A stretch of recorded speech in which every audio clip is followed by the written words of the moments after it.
দেখ, তোর যে ব্যাপারে গ্যারেন্টি দেওয়ার তুই সারা জীবন সেসব ব্যাপারে গ্যারেন্টি দিতে পারিস, কিন্তু এ ব্যাপারে গ্যারেন্টি আমি দিচ্ছি যে আমি আমার বৌমাকে কোনো মতেই বাড়ি থেকে বেরোতে দেব না।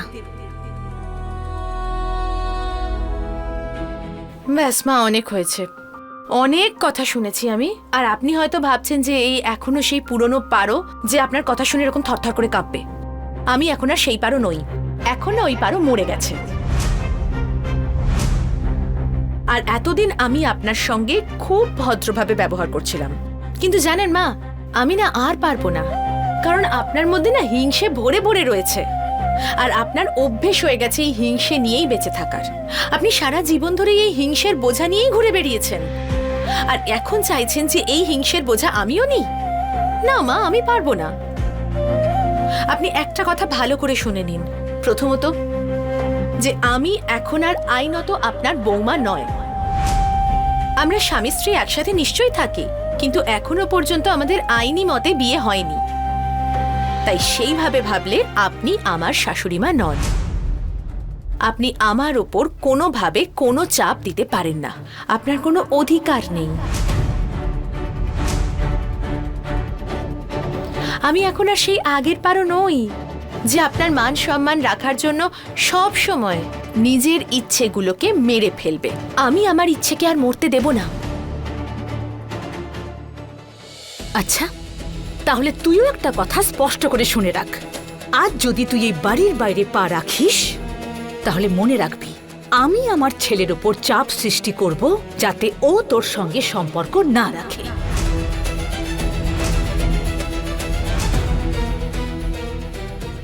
ব্যাস ঠাকুরজি, তোমার ওই ভিত্তিহীন কথা আর জেদের বসে তুমি নিজের পায়ে কুড়ুল মারছো। বয়সের সঙ্গে সঙ্গে না তোমার দৃষ্টিশক্তিও কমে গেছে। এখন একটু আশেপাশে নজর দিয়ে দেখো, তোমারই ছেলে এখন তোমার উপর বিরক্ত হয়ে যাচ্ছে।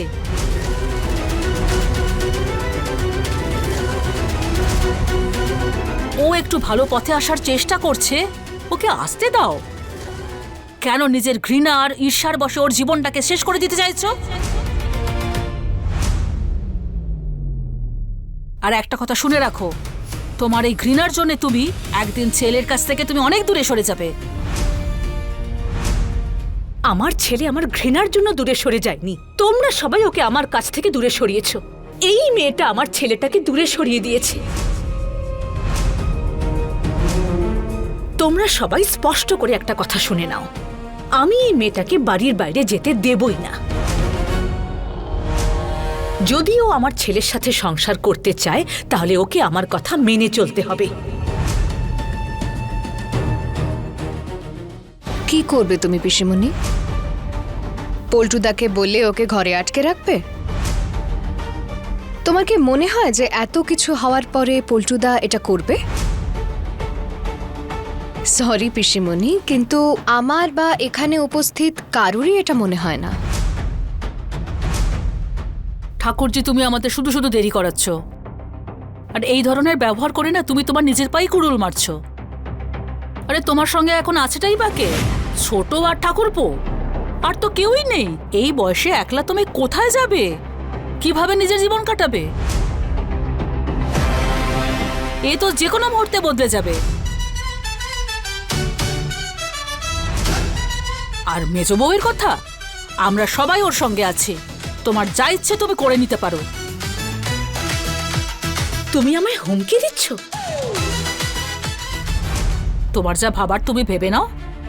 আমাদের এবার কাজে যেতে হবে। যাই হোক না কেন বৌদি, কিন্তু একটা ব্যাপার তো নিশ্চিত, আমি তোকে এই বাড়ির বাইরে যেতে দেব না। মা, ক্ষমা করে দিও আমায়, কিন্তু এখন থেকে তোমার কোনো সিদ্ধান্তই পারো মেনে চলবে না। পারো এক্সিবিশনে যাবেই।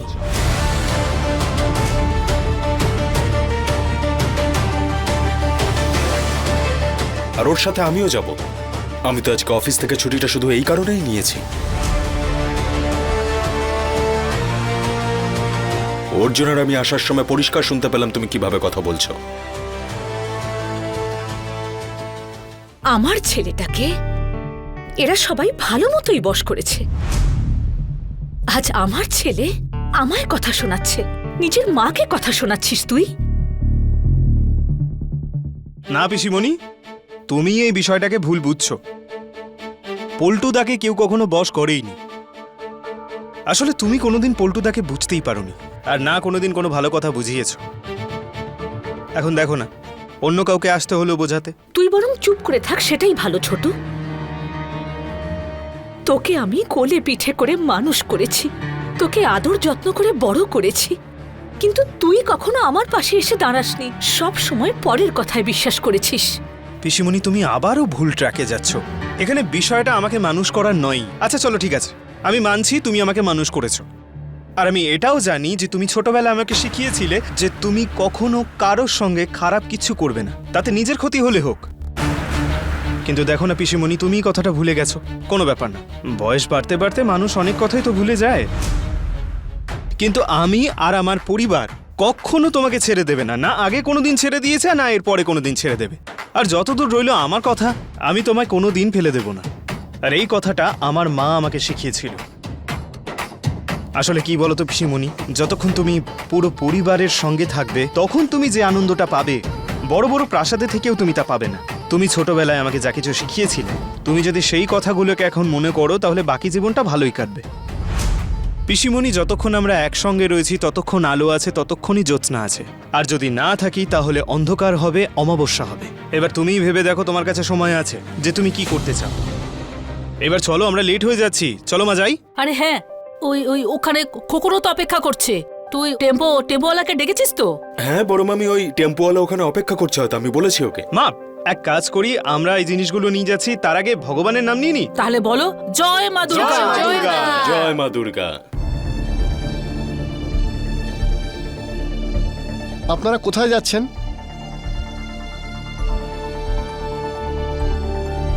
আপনারা জানেন কি হয়েছে?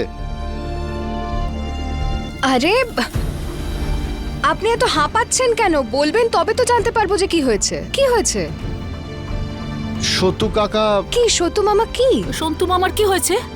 ওই সকালে উনি চা বানাচ্ছিলেন, কাজের মেয়েটা আসেনি বলে, আর গ্যাসটা খোলা ছিল, লাইটারটা জ্বালতেই কি লাইটার জ্বালাতেই কি? সবাই বলছে যে ওনার খুবই ইনজুরি হয়েছে, ওনাকে সবাই হসপিটালে নিয়ে গেছে। উনি বারবার দুর্গা মাসির নাম নিচ্ছিলেন, আর এই খবরটা দেওয়ার জন্য আমায় পাঠিয়েছে। আপনারা শুধু তাড়াতাড়ি হসপিটালে পৌঁছুন। ছোটুদা, মা মা মা সাবধানে, সাবধানে। জেঠিমা, মা তুমি ঠিক আছো তো? মা কিচ্ছু হবে না, আমরা এক্ষুনি হসপিটালের জন্য বেরোবো। তুমি দেখো সতু মামার কিচ্ছু হবে না। এখন আর মা দুর্গা আমাদের সাথে খারাপ কিছু হতে দেবেন না, দেখে নিও মা। সে তো আমরা বুঝতেই পারছি। ব্যাস ঠাকুরজি, খবরদার খবরদার, তুমি ওই মানুষটার সম্পর্কে একটা খারাপ শব্দ উচ্চারণ করেছো, তাহলে এই সময় আমার থেকে খারাপ কেউ হবে না। ছোটদা হাসপাতালে আছে, জানি না এখন কিরকম রয়েছে। হে মা দুর্গা, কতবার আমি বলেছি যে আমাদের সঙ্গে এসে থাকুন, কিন্তু এমন একটা মানুষ যে থাকতেই চায় না। এই সময় ওর খেয়াল রাখার জন্যও কেউ নেই ওখানে। আর যদি ওনার কিছু হয়ে যায় তাহলে আমি নিজেকে ক্ষমা করতে পারবো না। কত কিছু করেছে ওই মানুষটা আমার জন্য, আমার পরিবারের জন্য, আর আমি ওনার খেয়াল অবধি রাখতে পারছি না। মা মা তুমি নিজেকে সামলাও, তুমি একটু শান্ত হও। আর আর ওনার সাথে কথা বলে কোনো লাভ নেই, ওনার ভাবনাটাই জঘন্য। ছোট বৌমা, মা, আর একটাও কথা বলবে না তুমি। পারো বড় বৌদি, তোমরা বড় মামির খেয়াল রাখো। আর অর্জুন, তুই একটা কাজ কর, এই এক্সিবিশনের জিনিসপত্র আমরা নিয়ে যাচ্ছি, তুই আমার সঙ্গে চল, খোকনদাকে ওখানেই পেয়ে যাব। আর অহনা, বড় মামিকে নিয়ে হসপিটালে যাও। বড় মামি সতু মামার কিচ্ছু হবে না, তুমি চিন্তা করো না। হ্যাঁ হ্যাঁ, এক্ষুনি আমাদের হসপিটাল যেতে হবে।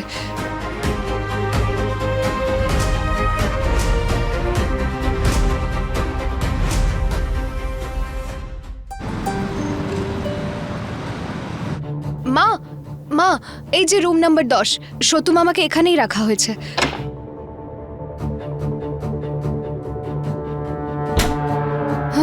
সিস্টার, সাত্তকী ব্যানার্জি এখানেই আছেন? হ্যাঁ ম্যাম, আপনারা কি ওনার বাড়ির লোক? হ্যাঁ হ্যাঁ হ্যাঁ, উনি এখন কেমন আছেন? আমরা এখন দেখা করতে পারবো? ডক্টর ওনার চেক আপ করছেন, আপনারা দয়া করে একটুখানি অপেক্ষা করুন।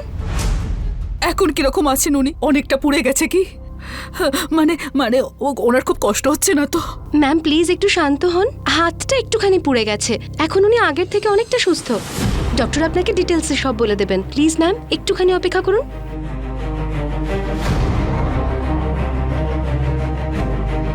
Thank you sister, thank you. Ahana, তুই তো স্যারকে ফোন করে ইনফর্ম করে দিয়েছিস তো যে আমরা এক্সিবিশনে যেতে পারবো না? দিদি আমি স্যারকে কল করেছিলাম কিন্তু বিজি ছিলেন। আমি আরেকবার ফোন করে দেখছি কথা হ্যাঁ, বলে। কর কর কর, ওনাকে জানানোটা দরকার।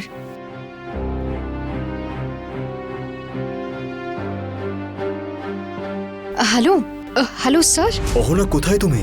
আপনার শাশুড়ি আর আপনার বৌদিরা এখনো এক্সিবিশনে পৌঁছয়নি, আর এখানে শুধু অমরবাবু একাই আছেন। স্যার অ্যাকচুয়ালি আমার বাড়িতে একটা এমার্জেন্সি হয়ে গেছে। স্যার আপনি জানেন তো ওই সতুমা, আমি বলতে চাইছি সাত্তকী বাবু, ওই আমি একবার আপনার সাথে আলাপও করিয়েছিলাম ওনার, উনি আমাদের সাথে আমাদের কাজেও যুক্ত। ওই রিটায়ার্ড প্রফেসর? হ্যাঁ হ্যাঁ স্যার, আসলে আজকে সকালবেলায় ওনার সঙ্গে একটা খুব বড় দুর্ঘটনা ঘটে গেছে। What happen? সব ঠিক আছে তো? ওই অ্যাকচুয়ালি স্যার উনি চা বানাচ্ছিলেন, গ্যাস সিলিন্ডারে কিছুটা গন্ডগোল হয়েছিল, তাই ওনার অ্যাক্সিডেন্ট হয়ে গেছে। উনি হসপিটালেই আছেন, আমরা সবাই ওনাকে দেখতে এসেছি। সরি স্যার, আমার মনে হয় না যে আমি আজকে ওখানে যেতে পারবো। I am so sorry Ahana.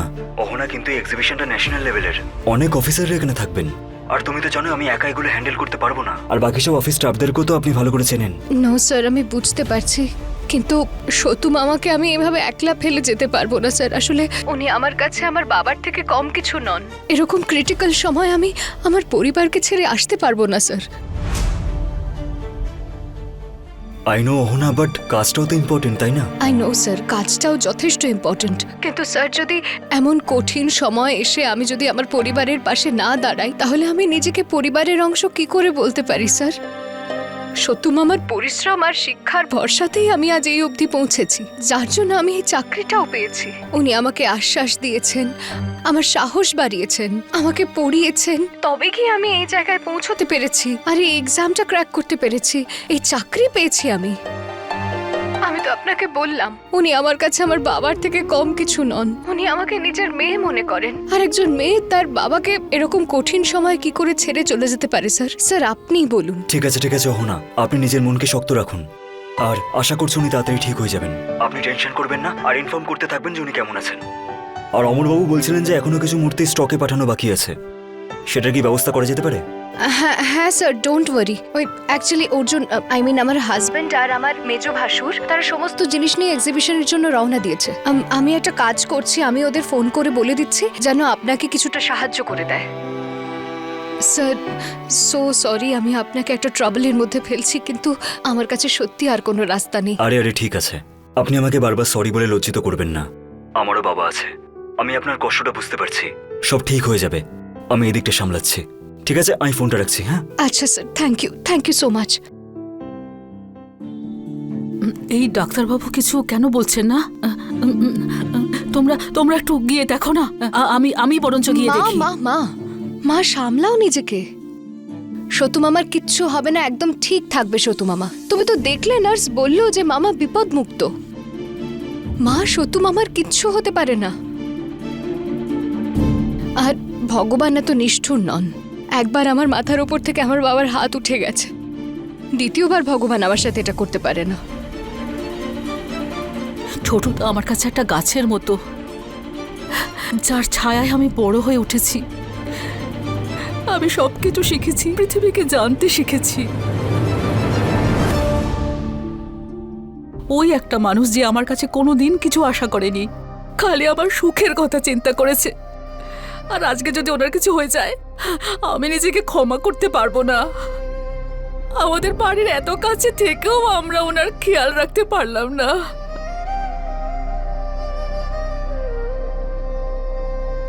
মামিমা, আপনি এরকম বলবেন না। দুর্ঘটনা কি কাউকে বলে ঘটে? এতে আপনার কোনো দোষ নেই। আর আপনি তো সত্য মামাকে কতবার বলেছেন যে উনি আমাদের বাড়িতে এসে থাকুন, কিন্তু উনি আসেননি, তাতে আপনার কোনো দোষ নেই মামিমা। ওনার আত্মসম্মান খুব বেশি। আমি যতই বলি না কেন, উনি কখনোই আসতে চাইতেন না। উনি কখনোই কারোর কাছে সাহায্য নেননি। আর তার ওপর আবার আমাদের বাড়িতে ওই ছোট বা ঠাকুরজি ক্ষুধার্ত নেকড়ের মতো ওনার পেছনে পড়ে যেত। আর আমি চাই না যে আমার জন্য ছোটদার ব্যাপারে কেউ খারাপ কথা বলুক। আমি সহ্য করতে পারবো না ওইসব। না জেঠিমা, এইভাবে কি করে মামাকে উল্টোপাল্টা কেউ বলে যাবে? ওটা তোমার বাড়ি, তুমি যেভাবে ইচ্ছা মামাকে ওখানে রাখতে পারো। তোমার পুরো অধিকার আছে জেঠিমা। জোর করে কখনো কিছু করা যায় না। অনেক সময় আমরা এটাও তো আশা করি যারা আমাদের আপন, যারা আমাদের ভাবনার আমাদের অধিকারে গুরুত্ব দেবে। কী বা করতে পারি? এই সমাজ আমাদের মহিলাদের এমন বেড়ি দিয়ে বেঁধে রেখেছে যে আমাদের সামনের দিকে এগিয়ে যেতে দেয় না। তাহলে এবার এই বেড়ি ছিঁড়ে ফেলো মা। যে বেড়ি মানুষকে কয়েদি বানিয়ে তোলে, সেই সব বেড়ি তো ছিঁড়ে দেওয়াই ভালো, তাই না?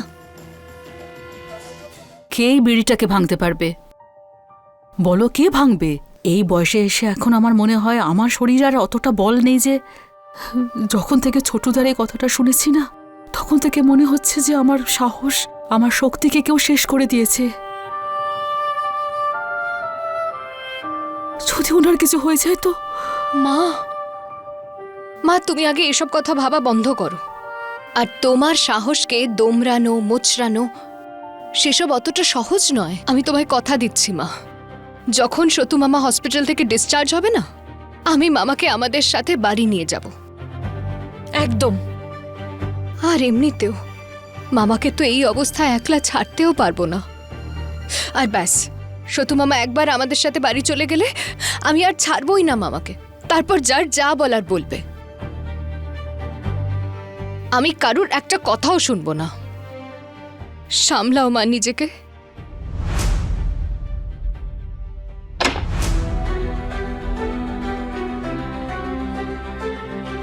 ডক্টর, এনারা পেশেন্ট মিস্টার সাত্তকীর বাড়ির লোক। ও আই সি, আপনারা ওনার ফ্যামিলির লোক? বলুন। ছোটদা আমাদের পরিবারের থেকেও বড়, আমরাই ওনার পরিবার। আপনারা চিন্তা করবেন না, বেশি কিছু হয়নি, খুব অল্পই বার্ন হয়েছে। I must say he is very lucky. তবে হ্যাঁ, এই ঘটনায় খুবই স্ট্রেস গেছে ওনার ওপর। তুমি তো জানো, যদি তোমাদের বাড়িতে যাই 10টা আজে বাজে কথা আমায় শুনতে হবে, আর এই বয়সে কি সেটা ভালো লাগবে? আমারও এই কথাটারই ভয় ছিল। আমি তো মন প্রাণ থেকে চাইছি ছোটুদা আমাদের সঙ্গে থাকুন, কিন্তু ছোটু আর পল্টু কি মানবে?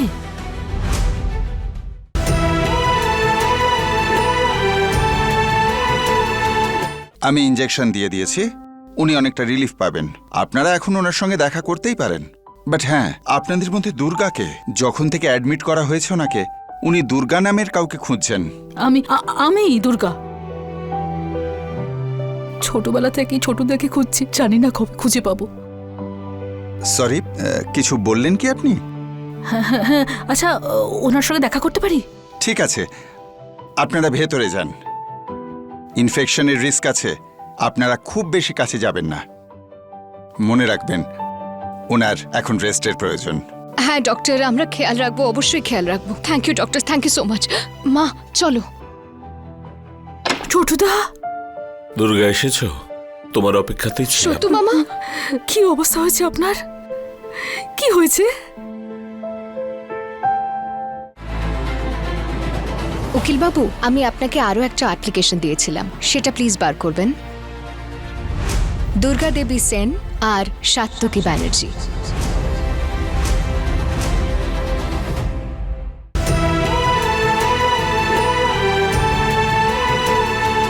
এ সমস্ত নিজে করার কি দরকার ছিল? ফোন করে একবার ডাকতে পারতেন আমাদের। বাড়ি থেকে কেউ চলে যেত। খুব ব্যথা করছে না? কি করে হলো এমন? আরে বাবা দুর্গা, আমি ঠিক আছি। তোমাদের ভালোবাসা যখন আমার সঙ্গে আছে, আমার কিছু কি হতে পারে? ওই সামান্য একটু আঘাত লেগেছে, ঠিক হয়ে যাবে। এটা ভেবেই খারাপ লাগছে যে তোমরা এক্সিবিশন ছেড়ে এখানে চলে এলে। আমিও রেডি হয়ে এক্সিবিশনেই যাচ্ছিলাম, আর দেখো আমার কারণে তোমরা সবাই এখানে আসতে বাধ্য হলে। আরে তোমরা সবাই চোখে জল মোছো তো, নয়তো আমার মনে হবে যে আমার সামনে সাক্ষাৎ যমরাজ দাঁড়িয়ে আছে, আর এবার আমার সঙ্গে করে নিয়ে যাবে। থামো এবার সতু মামা, এই সমস্ত অশুভ কথা বলে বন্ধ করো এবার। আমি জানতাম যে তোমার কিচ্ছু হবে না। সম্পূর্ণ ভরসা আছে আমার মা দুর্গার উপর। ওনার আশীর্বাদ আমার সাথে আছে। উনি না তোমার কিচ্ছু হতে দেবেন না। আর বাকি রইল এক্সিবিশনের কথা। তো এক্সিবিশনে দাদা ভাই আছে, পল্টু দা আছে, অর্জুন আছে, ওরা সবাই আছে, সবটা সামলে নেবে। কিন্তু হ্যাঁ, একটা খুব দরকারি কথা সতু মামা, এখন আমরা তোমাকে বেশি ডিস্টার্ব করব না। ডক্টর বলেছে তোমায় রেস্ট করতে। কিন্তু হ্যাঁ, একটা কথা আমি তোমায় বলে দিচ্ছি, হসপিটাল থেকে ডিসচার্জ হওয়ার পরে তুমি আমাদের সঙ্গে আমাদের বাড়ি যাবে, বুঝেছো? আর তুমি আমাদের সাথেই থাকবে সব সময়ের জন্য, ব্যাস। তুমি তো জানো যদি তোমাদের বাড়িতে যাই 10টা আজে বাজে কথা আমায় শুনতে হবে, আর এই বয়সে কি সেটা ভালো লাগবে? হ্যাঁ ছোট বৌমা, আমিও এটাই ভয় পাচ্ছি। বলতে চাইলে তো আমিও বলতে পারি যে ছোটু তো আমাদের সঙ্গেই থাকুন, খোকনের কোনো সমস্যা হবে না। কিন্তু ছোটু আর পল্টুকে মেনে নেবে? তারপর ঠাকুরপো, ছোট, ঠাকুরঝি পুরো পাড়ায় গিয়ে চেঁচিয়ে চেঁচিয়ে বদনাম করবে। তার চাইতে এটাই ভালো হবে ছোট বৌমা আপনার সঙ্গে কিছুদিন থাকুক। তুমি এখনো ভয় পাচ্ছ যে সমাজ কি বলবে? আচ্ছা একটা কথা বলো তো আমায়, তখন সমাজ কোথায় ছিল যখন শৈশবে তোমার স্বপ্নগুলো ভেঙে দেওয়া হচ্ছিল? নাকি যখন শিক্ষা থেকে তোমায় দূরে সরানো হচ্ছিল? নাকি শ্বশুর বাড়িতে যখন তোমায় কষ্ট দেওয়া হচ্ছিল তখন এই সমাজ কোথায় ছিল? তখন কি সমাজ দাঁড়িয়েছিল তোমার পাশে? না তো, তখন ওই মানুষটা দাঁড়িয়েছিল তোমার পাশে। এখন তো ওই মানুষটা তোমার সমস্ত বিপদে, সমস্ত সমস্যায় তোমার পাশে আছে। আর এটুকুই নয় মা, উনি তোমার বৌমাদের নিজের মেয়ের মতো করে দেখেন, মেয়ের মতো ভালোবাসেন। এবার তুমি নিজেই সিদ্ধান্ত নাও মা, তুমি কি চাও? তুমি কাকে নিজের কাছে রাখবে? সেই সমাজ যে কোনোদিনও তোমার পাশে এসে দাঁড়ায়নি, নাকি এই মানুষটা যে আজও প্রতি মুহূর্তে তোমার পাশে এসে দাঁড়াতে চায়? একবার ওই মুহূর্তটাকে মনে করে দেখো যখন তুমি সতু মামার সঙ্গে কাশী বিশ্বনাথ দর্শন করতে গেছিলে।